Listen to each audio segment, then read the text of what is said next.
Watch that interview on DSTV as Morning Live goes on until 9 o'clock. But right now, let's continue our focus on children going back to school.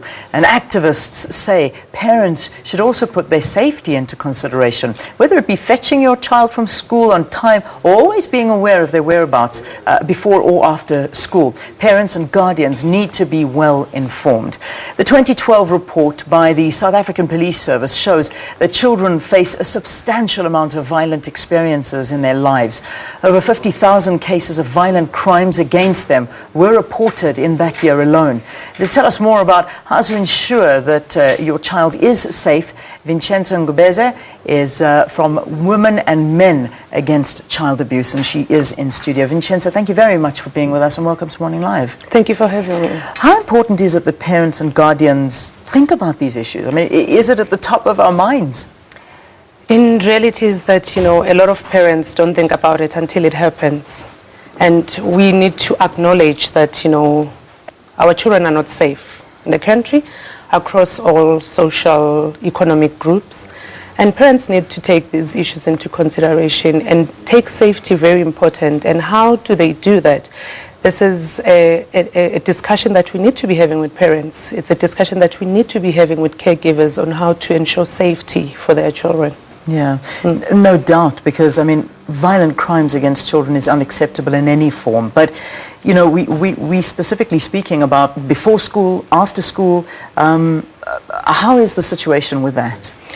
Parents need to put measures in place to ensure that they know who the children are being supervised by when they go to work. For example, make arrangements for your children to be taken to school. For children that are going alone, working alone, they don't need to be working alone on their own because they are minor children. Have older children accompanying them in communities where they can feel safe, because we know that there are those children that are going to be targeted because they travel long distances. We've heard of cases that children have been targeted on their way to schools.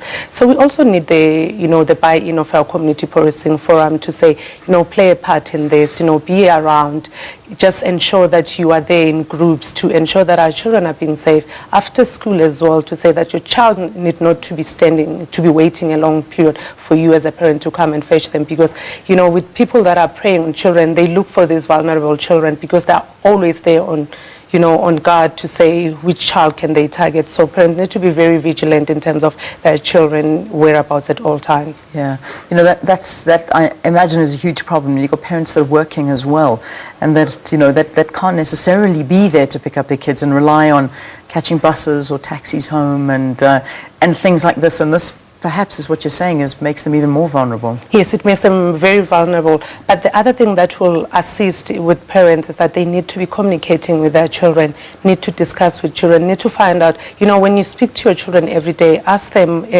how was school today? How did you travel? What happened? And children will always tell you that there was this old man, strange man that called me today. Then a mother can have, her instinct to say, no, this is something, because children will always tell you when they feel unsafe, because as a child walking alone and somebody just calls you, it makes you uncomfortable, and parents need to take that in, and take it seriously, because some parents need to just say, when you just don't want to go to school, but a child will always tell you, so parents need to listen to their children. Yeah, it's true. You have to communicate with them, and inevitably they are telling you the truth, yes. And that's something that we forget. Yes, that we need to believe. You're making up stories, but they're not. Yes, because we need to believe our children. Yeah. Because what we see is that there's this myth that children lie.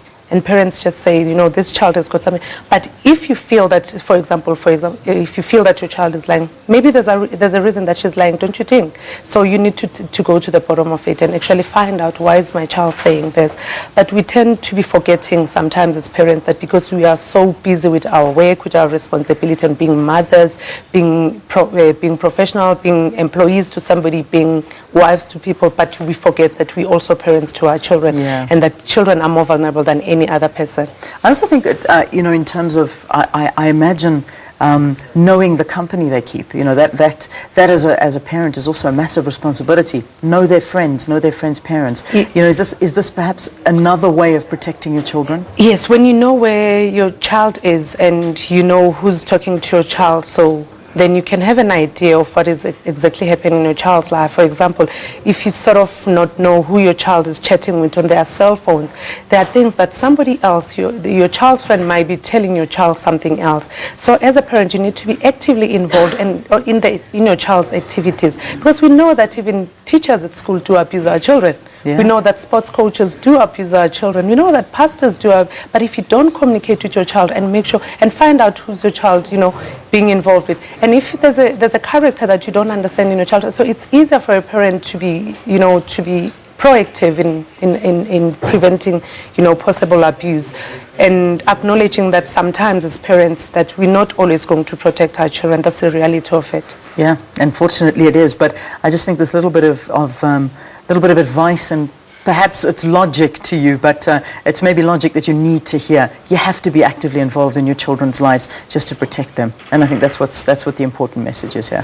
Yes, and not forget that, because sometimes children are treated like a piece of furniture, but they're not. They're human beings with emotions. So get involved, and sometimes there are situations that as parents when parents are going through difficulties in their own lives, they forget that there are little ones that also need to be guided through it. So children need guidance and need nurturing and need protection. So regardless of whether you reach or not, because if you reach and afford a private tutor, that private tutor can abuse a child. Oh yeah. Yes. Yeah. If you are unemployed as well and you need to go and try to find a job, your child might be vulnerable as well. Yeah. So that's why I'm saying it's across all social cultural groups and across all races and knows no boundaries. Unfortunately, yes. Abuse happens to anybody, unfortunately.